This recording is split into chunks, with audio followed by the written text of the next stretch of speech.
ഈശോമിശിഹായ്ക്ക് സ്തുതിയായിരിക്കട്ടെ.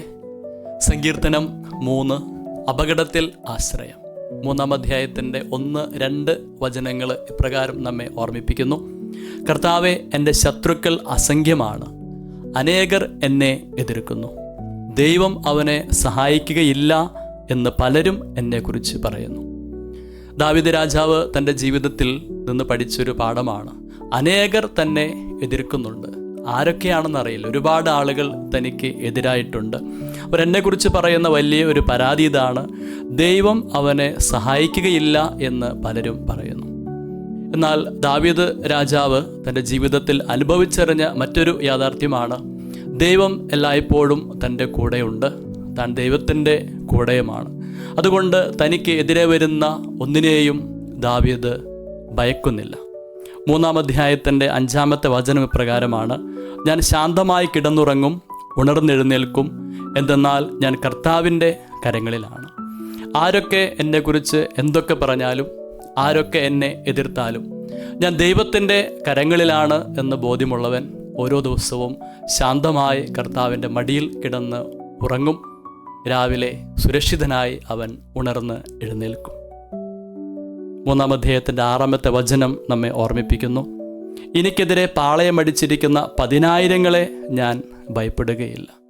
ആരൊക്കെ എതിര് പറയുന്നു എന്ന് മാത്രമല്ല, എനിക്കെതിരെ യുദ്ധം ചെയ്യുവാനായി വരുന്ന 10,000-ങ്ങളെയും ഞാൻ ഭയപ്പെടുകയില്ല.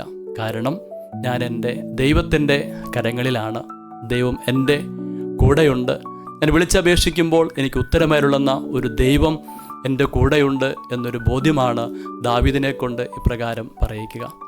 യോനാ പ്രവാചകൻ്റെ പുസ്തകം 2-ാം അധ്യായത്തിൻ്റെ 7-ാമത്തെ വാക്യം ഇപ്രകാരമാണ്: എൻ്റെ ജീവൻ മരവിച്ചപ്പോൾ ഞാൻ കർത്താവിനെ ഓർത്തു.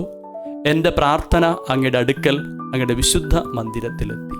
എൻ്റെ ജീവൻ മരവിച്ചപ്പോൾ, ജീവിതത്തിൽ മുന്നോട്ട് പോകുവാനായിട്ട് സാധിക്കുകയില്ല എന്ന് തോന്നുന്ന അവസരത്തിലും ഞാൻ എൻ്റെ ദൈവത്തെ ഓർത്തു, ഞാൻ പ്രാർത്ഥിച്ചു.